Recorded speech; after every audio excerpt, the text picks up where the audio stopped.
नमस्ते आप सभी को।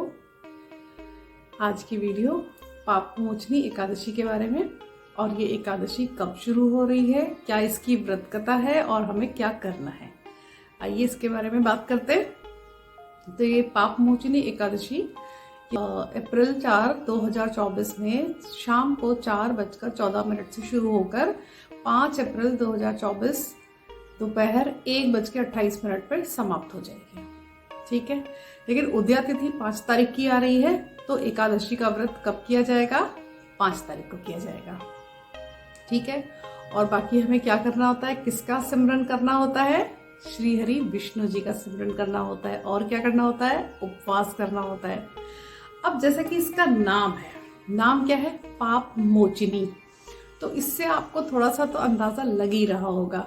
पाप मोचनी बिल्कुल सही, आप सही डायरेक्शन में सोच रहे हैं। पाप मोचनी का मतलब है जाने अनजाने में जो भी हमसे पाप हुए हैं, पाप हो ही जाते हैं।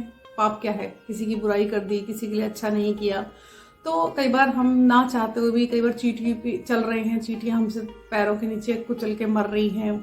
ठीक है, और ऐसे बहुत सारे पाप है जो हमसे जाने अनजाने में हो जाते हैं।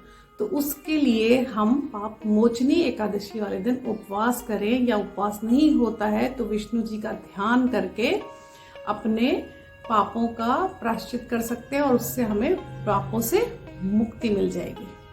ठीक है, तो इसके बारे में जो कथा है वो भी मैं आपको अभी सुनाती हूँ। तो एक बार युधिष्ठिर जी श्री कृष्ण से पूछने लगे कि भगवान, ऐसा कौन सा व्रत या उपवास है जिसको करने से हमारे पापों का अंत हो जाए? तो श्री कृष्ण बोलने लगे कि मैं तुम्हें एक कथा सुनाता हूँ, और वही कथा मैं सुनाने वाली हूँ।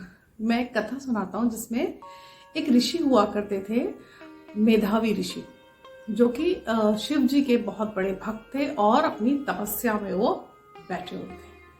अब तपस्या में बैठे हुए थे, तो तपस्या कर रहे हैं, तो शिव जी से जरूर कुछ ना कुछ वो वरदान लेंगे। इस तरह से तो क्या होता था कि राक्षस हो गए या अप्सराएं हो गई, तो वो क्या करते थे, वो ऋषि मुनियों की तपस्या को भंग करते थे। तो बहुत सारी अप्सराएं आई स्वर्गलोक से, और वो मेधावी ऋषि के आसपास खूब घूमी, खूब उन्होंने शोर किया, किसी तरह से उनकी तपस्या को भंग करना चाहा उन्होंने।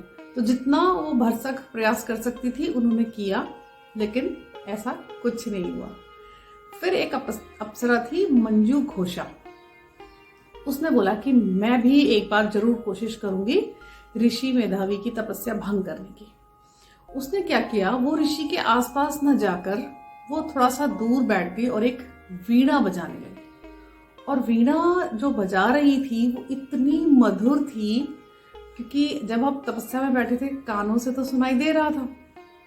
तो ऋषि मुनि खुद ही उठे और उठ के उस वीणा की आवाज की तरफ वो चलने लगे। जब वो वहां पहुंचे तो उन्होंने देखा एक बहुत ही सुंदर स्त्री वो वीणा बजा रही है, और वो मंत्रमुग्ध हो गए, क्योंकि वो वीणा बजाने वाली मंजू घोषा सुंदर भी बहुत थी।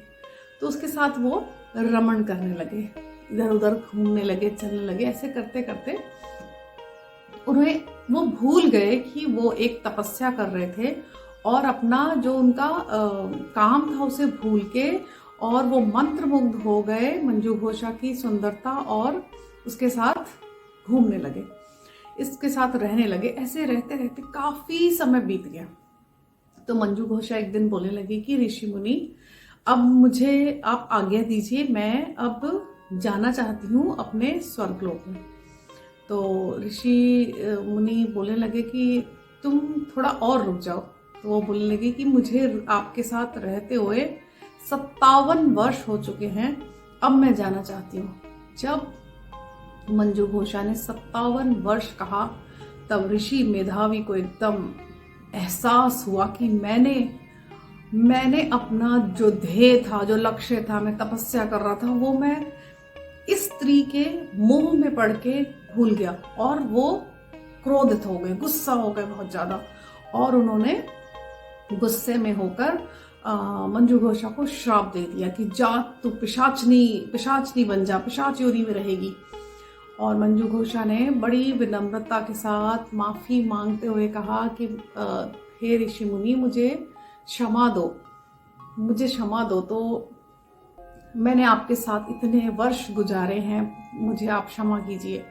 तो फिर ऋषि मुनि बोले, अब तो मैंने ये श्राप दे दिया है, लेकिन इससे मुक्ति पाने का एक तरीका है कि जो पाप मोचनी एकादशी आएगी उस दिन तुम तपस्या और व्रत उपवास करो और कृष्ण जी का ध्यान करो, तो शायद तुम्हारे पापों को से तुम्हें मुक्ति मिल जाए। ऐसा कह के ऋषि मुनि वहां से चले गए और गुस्से में वो अपने पिता के कुटिया में पहुंचे और वहां जाकर उन्होंने अपने पिता को प्रणाम किया। और उनके पिताजी तो ऋषि के पिताजी थे, तो वो भी एक ऋषि थे, तो वो एकदम से बोले कि अरे तुमने ये क्या अनर्थ कर दिया। बोले, पिताजी मैंने क्या अनर्थ कर दिया? बोले, तुमने मंजू घोषा को श्राप दे दिया, तो तुम भी पाप के भागीदार हो गए। तो पिताजी अब मैं क्या करूं? मैंने तो, उसने मेरी तपस्या भंग करी तो गुस्से में मुझसे मैंने उसको श्राप दे दिया। तो बोले, अब इस पाप का भी तुम्हें, पाप के लिए भी तपस्या करनी पड़ेगी, तब करना पड़ेगा। तो पिताश्री मैं क्या करूं? तो उन्होंने बोला, तुम्हें भी पाप मोचनी एकादशी का व्रत करना होगा, तभी तुम्हारे पापों का प्रायश्चित होगा। तो दोनों, मंजू घोषा और ऋषि मेधावी, दोनों ने बड़े ही दिल से, बड़े ही तन मन से पाप मोचनी एकादशी का उपवास किया और श्री हरि का चिंतन किया, भजन किया। और इस तरह से वो मंजू घोषा पिशाच योनि से बाहर आई और अपने स्वर्गलोक को गई। और मेधावी ऋषि, उन्होंने अपना जो शिव जी का जो तपस्या कर रहे थे वो उन्होंने पूर्ण की। तो इससे आप लोगों को क्या पता चला कि जो पाप मोचनी एकादशी आ रही है उसमें हमें क्या करना है? हमें भी श्री हरि विष्णु के चरणों में सर झुका के अपने जाने अनजाने में किए गए पापों का प्रायश्चित करना है। जो हमें पता है वो तो हम बोल ही सकते हैं, और जो हमसे अनजाने में हुए हैं उसके लिए भी हमें माफी मांगनी है और अपने पापों का प्रायश्चित करना है। और क्या करना है? मैंने हर बार मैं एकादशी के उसमें बताती हूँ आप लोगों को, हमें अन्न का दान करना है।